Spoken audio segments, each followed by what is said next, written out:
¿Me oye bien? Sí, señor. Ah, listo.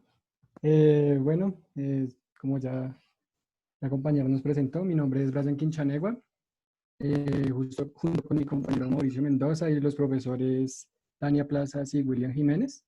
Hoy traemos para ustedes una presentación, una pequeña presentación de lo que se hizo durante este semestre en el Club de Matemáticas. Entonces, pues voy a proceder a compartir pantalla, si están de acuerdo.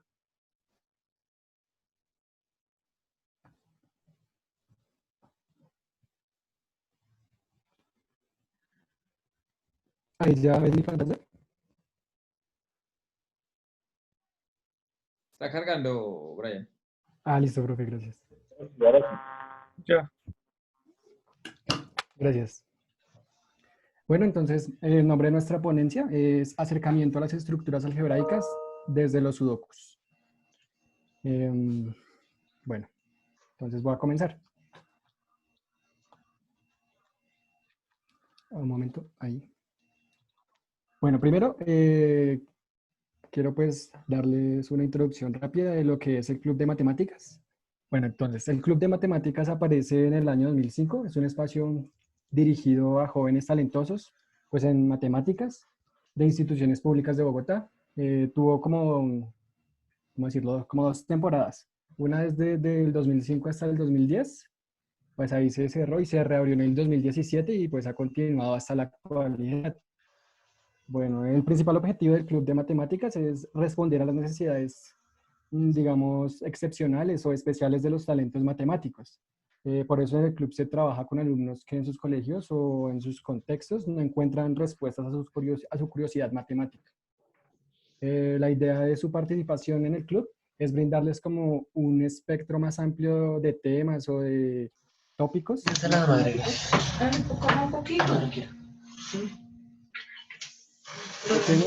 Por favor, recuerden mantener los micrófonos apagados.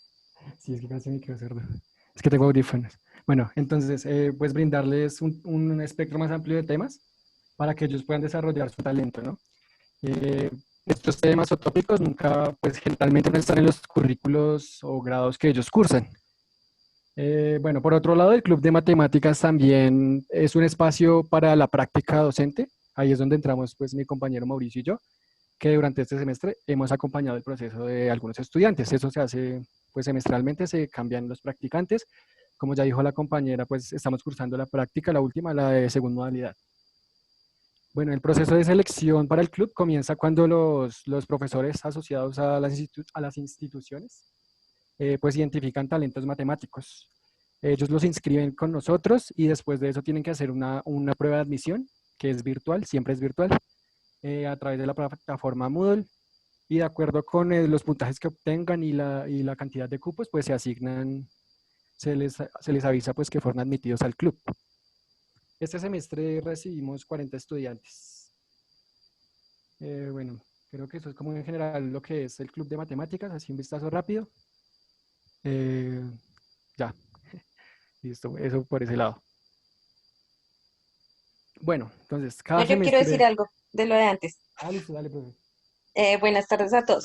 Bueno, este año, pues dadas las condiciones de... Devuélvete un momento, por favor, a la diapositiva 2. Pues por las condiciones de la universidad en relación a los inicios de semestre tan tardíos, no se hizo la convocatoria del club de manera semestral, no se hizo proceso de selección de manera semestral, sino que se hizo un solo proceso de selección, es decir, las personas que iniciaron en el primer semestre de 2021 van a continuar para el segundo semestre de 2022 y pues estamos contemplando la posibilidad de que siempre sea de esa manera.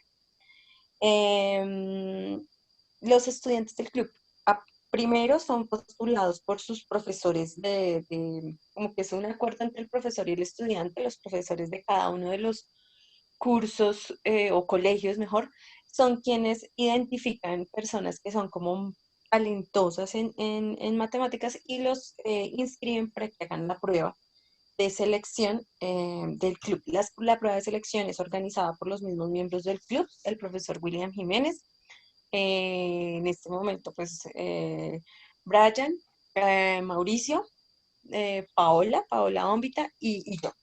Entonces nosotros en el transcurso del semestre, bueno, nosotros contando con William y yo con los maestros en formación, diseñamos, diseñamos algunas pruebas, algunas preguntas que apuntan a ciertas características del talento para poner en la prueba que se hace de selección, en el proceso de selección, y pues a partir de eso es que se seleccionan, valga la redundancia, los estudiantes. Gracias, Brian.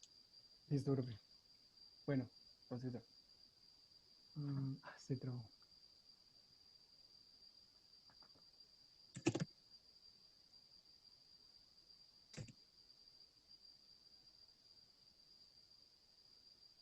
Bueno, entonces en el club se tienen como, pues ya identificados unas ciertas características que tienen el talento matemático de acuerdo a, pues, a varios referentes teóricos. Lo que se hace es que al principio de semestre nos reunimos pues, con los profesores tutores y escogemos algunas características pues, que querramos desarrollar en el transcurso del semestre. Este semestre, pues mi compañero Mauricio y yo escogimos gusto por las matemáticas, dedicación, originalidad y capacidad para organizar la información. De acuerdo con estas características y el tópico pues, que nos lo presentó el profe William, que era de estructuras algebraicas, nosotros empezamos a crear como una secuencia pues para aplicar todas estas características en pro de eso, ¿no? Siempre de la mano del profe William, ¿no? De las ideas que son muy potentes. Bueno, el gusto por las matemáticas. Esta característica, pues un estudiante pues, que tenga esa característica, tiene gusto por resolver acertijos matemáticos. Aquí es donde entran pues los sudokus, que ya más adelante van a ver cómo los implementamos. Gusto por resolver ejercicios que impliquen hacer muy numerosos cálculos. Gusto por resolver problemas. Fuera de clase hacen actividades relacionadas con el estudio de las matemáticas. Gusto por descubrir o crear cosas nuevas en matemáticas. La dedicación, pues un estudiante con esta característica se dedica pues, a tareas matemáticas, reconoce pues la importancia de estas tareas y se aplica pues a ello, ¿no? A su desarrollo matemático. Originalidad en las respuestas, en las preguntas, interpretaciones, estrategias, creaciones novedosas. Organización, bueno, la capacidad para organizar la información, pues relaciona la información, hace uso de los datos e información de manera eficiente para la solución de una situación-problema. Entonces, pues ahí más adelante van a ver las actividades y pues ustedes podrán juzgar si ven o no estas características. Listo, entonces antes de comenzar queremos hablar un poco del semestre 2021. Pues como ya saben es un poco particular y pues el club tampoco fue la excepción y pues tuvimos que reinventarnos. Todo se realizó de forma virtual a través de la plataforma Zoom, las clases.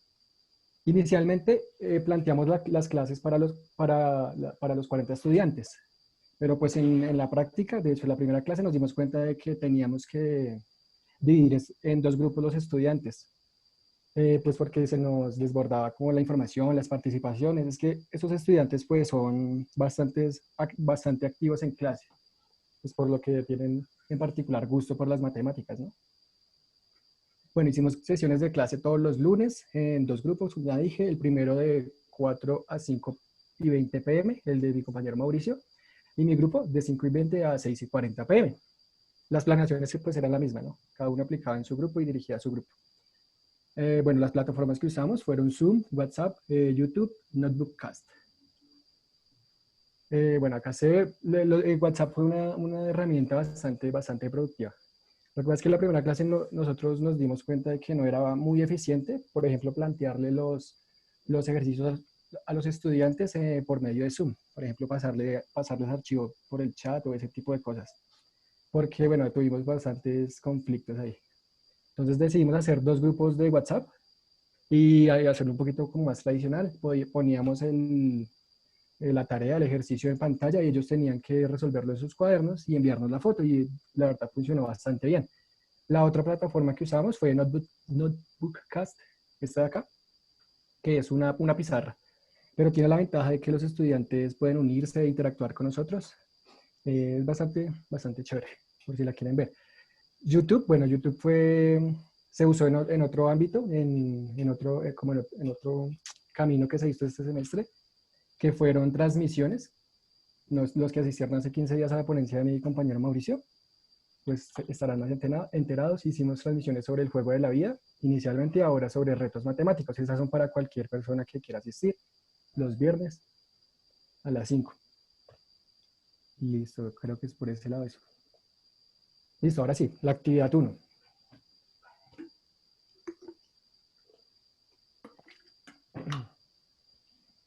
Bueno, es una actividad introductoria al juego de los sudokus.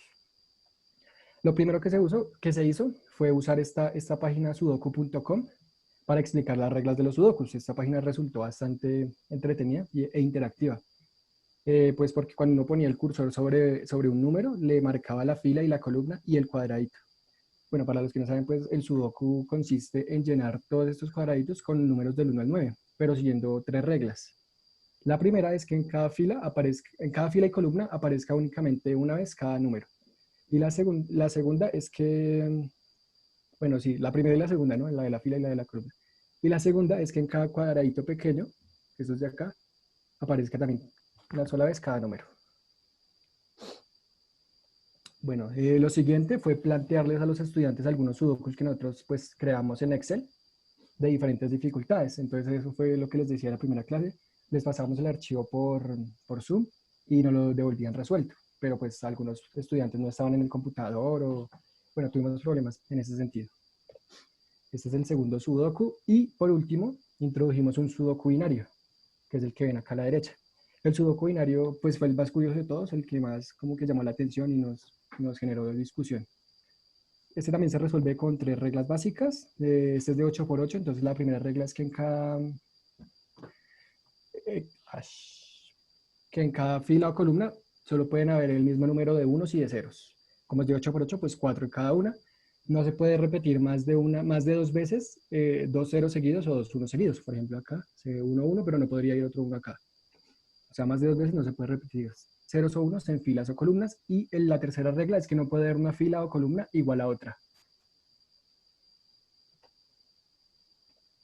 Listo. Esta fue nuestra primera clase, la de los sudokus. Toda la clase pues jugamos con los sudokus. Estuvo chévere. La segunda clase, tablas de operaciones. Entonces en esta actividad intentamos como relacionar los sudokus con nuestras tablas de operaciones. Obviamente sin decirle a los estudiantes que esto eran tablas de operaciones. Intentamos como mantener la dinámica del juego. Entonces les planteamos la siguiente actividad. Les dimos 2 reglas. La primera es esta. Si en la fila I, columna J, aparece una letra, esta misma letra debe aparecer en la fila J, columna I. Y en las zonas sombreadas, que acá no se ve, bueno, en mi computador no se ve muy bien, pero las zonas sombreadas son estos 4 cuadraditos de acá. En la zona sombreada de la tabla solo puede aparecer una vez cada letra en cada fila y columna. Bueno, entonces, bueno, ahí los estudiantes, la segunda regla es muy similar a la de los sudokus, ¿no? Entonces, pues ahí como que hicimos la transición un poco suave a lo que es la estructura, a lo que es la tabla de operación. Lo hicimos con varias tablas de operaciones. Esta es de 3 elementos. Acá pues salía Z3. Pues con estas dos propiedades y con los elementos que dábamos acá en la tabla, pues ya nos garantizaba que saliera una estructura que ya conocíamos. Esto pues más adelante lo vamos a usar. También, bueno, algunas respuestas que nos enviaron por WhatsApp. También se hizo la actividad con la de 4x4. Aquí creo que aparecía Z4, no me acuerdo bien. ¿Más respuestas? Listo, esta fue nuestra primera actividad, ¿no? La de llenar estas tablas. Tuvimos buenos resultados. Esto les pareció sencillo a los estudiantes. En esta no tuvimos mayor problema. Fue la primera vez que usamos WhatsApp y todo fluyó. Esta es la actividad 3. Entonces, una vez que ya habíamos caracterizado como un jueguito las primeras tablas, entonces les planteamos a los estudiantes un problema más grande. Les dijimos, bueno, tenemos esta tabla acá de 3 elementos, pero completamente vacía, y las mismas 2 reglas. Entonces, llénenla de tal forma que se cumplan las reglas. Pues evidentemente ahí obtuvimos varias respuestas. Después de que vimos que habían varias respuestas correctas, pues lo siguiente fue plantear la pregunta de cuántas tablas se pueden formar. Bueno, entonces acá no sé si puedo rayar. No, me toca salirme. Bueno, el razonamiento que al final, bueno, esto fue una discusión larga, ¿no? Creo que acá ya fueron como 2 clases. El razonamiento que al final no solucionó el problema fue, bueno, acá lo vamos a expresar como en diagrama de árbol, lo ven acá a la derecha. Entonces, bueno, si uno coge la primera fila, ¿no? Entonces, pongamos una letra, pongamos la A, por ejemplo. Entonces, lo que pasa es que en la segunda y la tercera posición, pues la segunda posición puede poner 2 letras, ¿no? La B o la C. Entonces, digamos, yo pongo la B, pues en la tercera ya tengo la C. Y resulta que ya mis 2 condiciones me dejan resuelta el resto de la tabla. O sea, ya por la simetría, que es la condición 1, ya puedo resolver la columna, ¿cierto? Pues como en la posición AC tengo la C, pues en la posición CA tengo que tener la C. Y acá por la regla 2 tiene que ir la C en la mitad, porque no podría ir acá, ¿no? Porque tiene que ir solo una vez en cada fila o columna. Entonces acá va la A. Aquí también va la A. Y pues acá la B. Entonces vemos que toda la tabla se resuelve solo eligiendo la primera fila. Cuando elijo la primera fila, el resto de la tabla me queda determinada. Eso es lo que se ve acá en el diagrama de árbol, que nos da 6 posibles tablas. Pues este razonamiento nació o pues sale de las ideas de algunos estudiantes. Listo. Bueno, lo que sigue es, bueno, hicimos un recorderis sobre las propiedades de las operaciones. Entonces ahí nos fuimos a los números enteros y pues recordamos la propiedad conmutativa, la asociativa, la del elemento neutro, el elemento inverso. Dimos ejemplos, tuvimos que recordar cosas o enseñar porque pues hay niños que tampoco han visto ese tema. Listo, entonces ya una vez teníamos las operaciones, ya nos pusimos más formales y construimos una tabla de operación ya más exacta, ¿no? A lo que uno conoce. Y agregamos la notación esta de A operado A, entonces todas las 9 posibles combinaciones de acá las expresamos como operaciones. A operado A, está acá, A operado B, y así. Y pues agregamos el símbolo de una operación. Para este momento, pues ya definimos lo que era una operación binaria interna. Entonces les dimos a los estudiantes que se cogía un conjunto, se le asociaba un elemento del mismo conjunto, que esto es una operación binaria interna. Y lo siguiente que hicimos fue coger nuestras tablitas, las que habíamos creado antes, y empezar a mirar qué propiedades usuales cumplían o no cumplían. Esa es la plataforma Notebookcast. Bueno, después se les planteó el proceso al revés. Dadas unas tablas, les pedimos que nos dijeran qué propiedades cumplía cada tabla. Lo mismo se resolvió, digamos, la segunda tabla. Dijimos que no era conmutativa, que no era asociativa, que tenía el elemento neutro y que no tenía inversos. Otra cosa que hicimos fue, bueno, planteamos este ejercicio, elaborar la tabla de 2 elementos que cumplan, que cada elemento operado consigo da el otro elemento, cuántas posibles tablas hay. Esto lo hicimos con el fin de que los estudiantes no se quedaran con la idea de que las operaciones usuales son las únicas que existen. Entonces acá pusimos como una propiedad rara para que notaran eso. Bueno, al final quedan, esto lo hizo Saily, esto lo hizo una alumna que ya pues nos explicó por qué serían 4 tablas. Aquí voy a hacer el razonamiento. Entonces, como dice la propiedad, que cada elemento operado consigo mismo del otro elemento, pues A operado A tiene que ser B, B operado B tiene que ser A. Y pues acá no importa, ¿no? Entonces puede ser las 2A, que sería una posibilidad, las 2B, que sería otra posibilidad, una B y otra A, y una A y otra B, que serían las 4 posibilidades que nos aclaró Saily. Listo, entonces ya teniendo hasta este momento, pues ya teníamos operaciones binarias internas y propiedades, ¿no? Entonces ya claritas en las tablas. También habíamos visto, creo que olvidé mencionarlo, cómo caracterizar propiedades viendo la tabla. O sea, por ejemplo, lo que usamos acá en la construcción de las tablas de arriba. Acá. Por ejemplo, esta primera es la simetría de la tabla, ¿no? Que si uno mira, si uno mira con respecto a la diagonal la simetría, pues puede ver si la operación es conmutativa.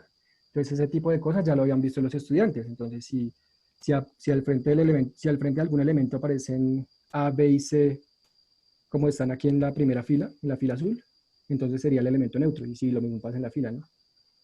Y la de abajo, esta segunda es la de la propiedad cancelativa. Esa sí nunca la aclaramos, porque es bien difícil de ver.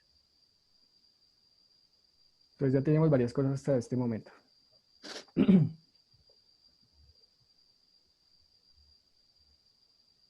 Bueno, la siguiente actividad.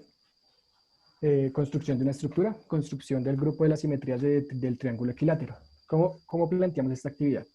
Le dimos a los niños los dos triángulos, el triángulo negro y el triángulo negro, el triángulo negro y el triángulo rojo, y esta notación acá como de permutación. Entonces les dijimos, vamos a tener un triángulo negro que va a estar fijo siempre. Y vamos a ver de cuántas formas yo puedo poner el triángulo rojo sobre el triángulo negro. Y entonces, digamos, esta primera forma la vamos a anotar así. Los de arriba son los vértices del triángulo negro y los de abajo son los vértices del triángulo rojo. Y entonces decimos que al vértice 1 del negro le corresponde el vértice 1 del rojo y así sucesivamente. Y entonces empezaron a explorar. Pues fácilmente ellos vieron las rotaciones. O sea, este movimiento de acá fue como de manera natural, este salió fácil. Lo que se les costó un poquito fue ver las reflexiones, o sea, este movimiento de acá, que es dejar, digamos, el 1 quieto y cambiar el 2 y el 3. Este movimiento como que no era tan natural, entonces este fue el que más les costó. Pero bueno, al final sí salieron las 6 permutaciones. Listo, lo siguiente, ya teniendo las permutaciones, las 6 permutaciones, se procedió a plantear la operación de las permutaciones. Pero pues lo hicimos como de una forma un poquito didáctica. Bueno, bien didáctica. Acá.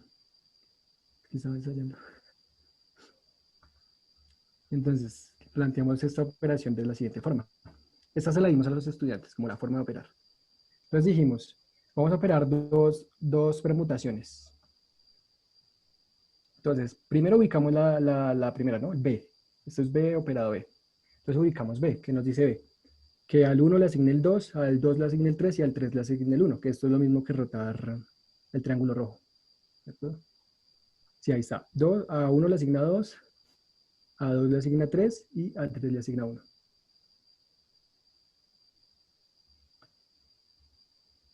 Listo, entonces, bueno, una vez hacemos esto, pues se nos queda fijo este triángulo.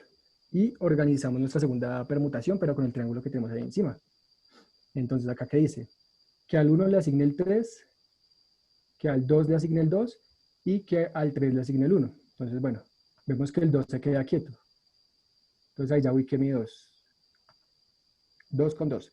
Y tengo que ubicar cambiar, no, ya está bien. No. Sí, ahí está bien. Al 1 le asigna el 3 y al 3 le asigna el 1. Y el resultado, pues se daría en términos de nuestro triángulo original y nuestro triángulo resultante, el último, después de aplicar las dos permutaciones. Esta fue como la forma en que la presentamos, ¿no? Que sería al 1 le asigno el 2, al 2 le asigno el 1 y al 3 le asigno el 3. Entonces esta fue la forma como didáctica que les mostramos de operar las permutaciones. Lo siguiente fue ponerles ejercicios de esto, pues para que practicaran la forma de operar, que fueron esos que ven acá. También les fue bien con eso. Es que los niños son bien pilos. Bueno, aquí hay un ejemplo. Esto es en vivo, o sea, esto es captura de la clase que están en YouTube. Listo, después les propusimos algunas operaciones, pero pues ya con otra intención. Por ejemplo, acá cuando bueno, a la operación le pusimos arroba. Cuando le ponemos A operado D y D operado A, pues claramente queremos ver que ellos vean queremos que ellos exploren si la operación es conmutativa. Lo mismo con esta. Acá acá estamos explorando el inverso, ¿no? Y acá estamos explorando el inverso también. Bueno, en otra también exploramos el elemento neutro. Bueno, acá un ejemplo de lo que se hizo en clase, de las respuestas. Listo, entonces ya teniendo acá, bueno, claro que en todo este proceso como que estamos invirtiendo lo que hicimos al principio, ¿no? Porque acá estamos partiendo de definir una operación desde cero, después construirle sus propiedades y ahí sí construir su tabla. Y ya para construir esta tabla nos valimos de cosas que ya sabíamos, lo que yo les decía, por ejemplo, de la simetría. Esta no es conmutativa, pero si hubiéramos visto que era conmutativa, pues los estudiantes hubiesen llenado por simetría. Acá, por ejemplo, llenaron el elemento neutro, también llenaron... Ah, acá algo chévere que ocurrió es que vieron, digamos, a ver, un poquito.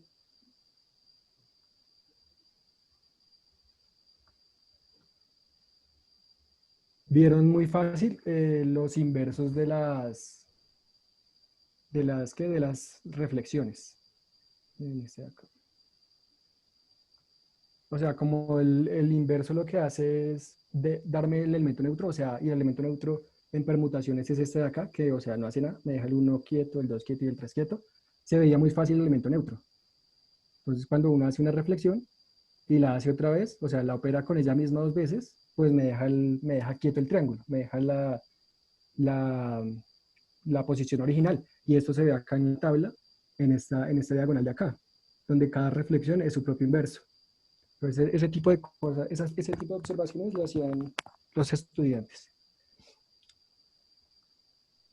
Claro, y no pasa lo mismo con A, B y C, ¿no? Porque son las rotaciones y ahí pues no son tan fáciles de ver sus inversos. Listo. Lo siguiente, bueno, hasta este momento ya teníamos todos los elementos para poder definir qué era un grupo. Entonces, iniciamos la siguiente sesión de clase definiendo qué es un grupo y se definió de esta forma. Todas esas son capturas de la clase. Un grupo es un conjunto A junto con una operación binaria asterisco definida en el conjunto que cumple las siguientes propiedades: asociativa, elemento idéntico, inversos. Y bueno, la notación de grupo, aclaramos muchas veces que el grupo no es solo la operación ni solo el conjunto, sino la dupla, porque también se cometía mucho ese error de hablar del grupo de conjunto como el conjunto. Bueno, también grupo abeliano si es conmutativo. De ahí, con la definición ya dada, empezamos a explorar cuáles de las tablas que ya teníamos eran o no grupos. Esto fue, bueno, un trabajo también de otras clases.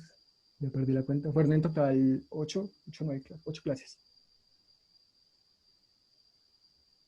Listo, entonces, bueno, exploramos acá. Acá teníamos el grupo de 3, Z3, bueno, pues, sí, el grupo de 3, el grupo de 2, y otras que no eran grupos. Y pues, y también pues el de las permutaciones que acabamos de hacer. También miramos si era o no grupo. Lo siguiente que hicimos fue plantear esta cuestión. Tenemos acá, voy a intentar agrandar la pantalla. Bueno, el grupo de 3 elementos y el grupo que acabamos de construir. Y les preguntamos a los estudiantes qué tenían en común. Pues ellos inicialmente se fijaron pues en que todos tenían elemento neutro, en las condiciones de grupo, ¿no? Porque pues ambos son grupos. Pero lo que queríamos... Quedan 10 minutos. Lo que queríamos era que se fijaran en que esta tabla estaba de alguna forma contenida en la tabla, en que la tabla de la izquierda estaba en la de la derecha, en el pedacito de acá, en ABC, ABC. O sea, como eran isomorfos esos dos. Entonces, se trabó. ¿Eso para qué? Queríamos que vieran que esa tabla de alguna forma estaba contenida en esta para introducir la noción de subgrupo, que fue lo que nos ocupó hasta la última clase, el trabajo con subgrupos. Bueno, acá el subgrupo es el de las rotaciones. A veces es el de las rotaciones. Entonces, bueno, ya con esta observación de que esta tabla estaba en esta tabla de alguna forma, pues obviamente cambiando el nombre de los elementos de la tabla de la izquierda y la operación, procedimos a definir subgrupo de esta forma. Si H es un subconjunto de un grupo A asterisco y H asterisco también es un grupo bajo esta operación, entonces H es subgrupo de A.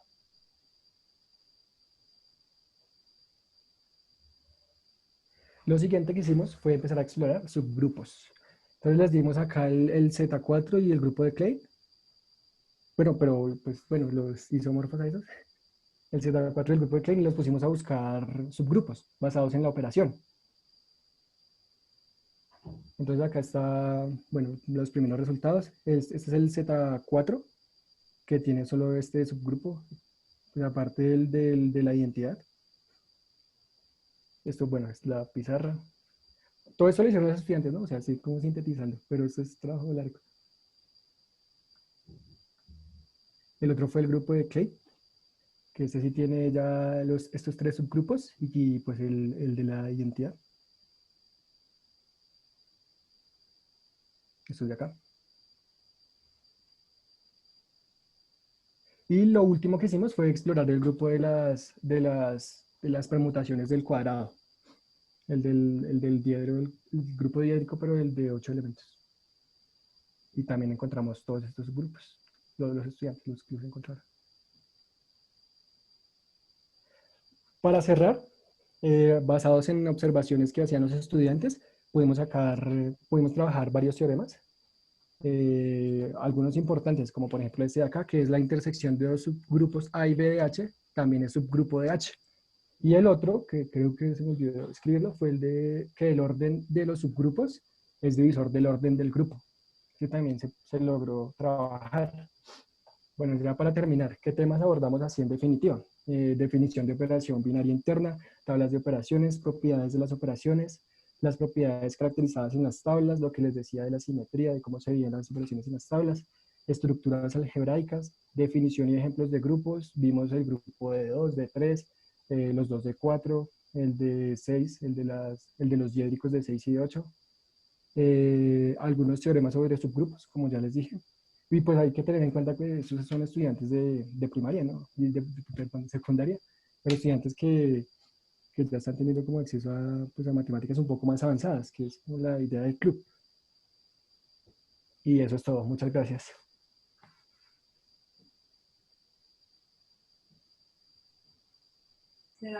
Si alguien tiene alguna pregunta.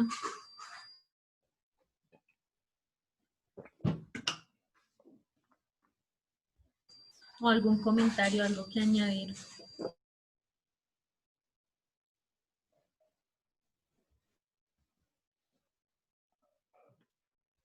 Pues felicitarlos, qué trabajo tan bonito. Yo me imaginaba una cosa diferente con los sudokus y quedé muy gratamente sorprendido. Anoté hasta donde más pude, pero hay otras cosas que se escapan. Pero es una iniciativa interesantísima, los felicito. Qué trabajo tan bueno y también llevado. Muchísimas gracias. Gracias, profe. Bueno, yo aprovecho para para dar las gracias por la asistencia y pues felicitar en particular a Mauricio y a Brian, que fueron los que como que cabalgaron este trabajo a hombros propios. Me parece que pues viendo los resultados que ellos obtienen con los muchachos en las clases, pues lograron avances muy chéveres que hayan llegado a este teorema de los subgrupos, me pareció bien interesante, entonces pues también quería felicitarlos y nuevamente pues dar las gracias a todos. Buenas tardes. Yo tengo una pregunta. ¿El trabajo que hacen con los estudiantes lo van a publicar o se va a organizar para que lo publiquen y qué canal en qué canal lo publicarían? Bueno, respecto a eso, primero, bueno, lo que se hace en el canal de YouTube, con los retos matemáticos que hacemos, eso queda publicado pues en YouTube. Estas clases que hemos realizado con los estudiantes del club, ya las clases como, llamémoslo clases, las sesiones que hemos realizado ya como formales, estamos viendo la posibilidad de las actividades, como organizarlas en un texto, no solo estas, sino otras actividades que se han realizado en el club. No sé si lo mencionó, no me acuerdo si lo que mencionó Brian al principio, nosotros cada año, cada semestre cambiamos la temática del club, entonces esto vamos a tratar de publicarlo de alguna manera con el profesor William, todas las actividades. Respecto a esta específica, pues participamos también en un evento, en el evento se me olvidó cómo se llama el evento, el que organiza la Universidad Distrital con colegios del distrito, y pues la idea es que allí van a El quedar unas coloquio mejores. distrital. No, eso no es, se llama El coloquio. EDEM. El EDEM, gracias. Entonces, en el EDEM vamos a participar, bueno, esperamos participar como ponentes y pues quedaría esto que ellos están presentando acá, algo de lo que presentaron acá, quedarían en esas memorias. La invitación pues también para los chicos que están pues que van a llegar a las prácticas según modalidad, que se interesen por el Club de Matemáticas. Es un trabajo bastante interesante. Como escribe Isabel, es algo impresionante todo lo que logran los estudiantes. Hemos trabajado teoría de juegos, hemos trabajado geometrías no euclidianas, geometría esférica. En este momento, lo que les acabamos de presentar, que partimos de los sudokus para llegar a las estructuras algebraicas, entonces es algo bastante interesante lo que logran los chicos. La participación, pues así ha sido un poco más difícil, debo aceptarlo, pero la participación siempre de los chicos es bastante, o sea, ellos quitarles la palabra es bastante difícil a los niños y ellos siempre quieren participar, siempre quieren decir, quieren que uno les deje tareas, entonces es un trabajo bastante gratificante con los niños del club. Agradecerle a Mauricio, agradecerle a Brian que de verdad este semestre han hecho un trabajo excelente, han sacado adelante toda la parte de la organización de estas sesiones. Aquí, insisto, desde el rol del profesor, no es fácil hacer este tipo de clases. eh, Todos creo que los profesores lo hemos sentido, ha sido muy difícil, pero pues ellos lograron sacarlo adelante de la mejor manera.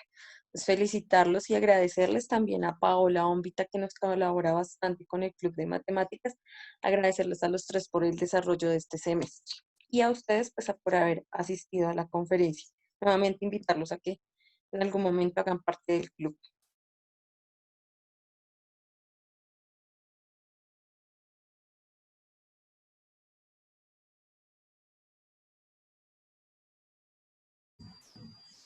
Bueno, nuevamente muchísimas gracias. De verdad, una conferencia muy interesante. Concuerdo con el profe Alejandro.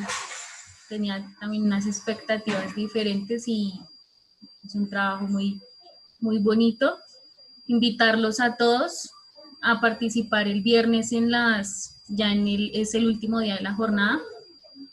Entonces los esperamos a todos. Tenemos a partir de las 10 de la mañana con el profe César Rendón. Luego tenemos a las 4 y a las 5 de la tarde más encuentros, entonces todos quedan cordialmente invitados y por el correo nuevamente se estarán enviando como el calendario del día. Entonces a todos muchas gracias por haber asistido.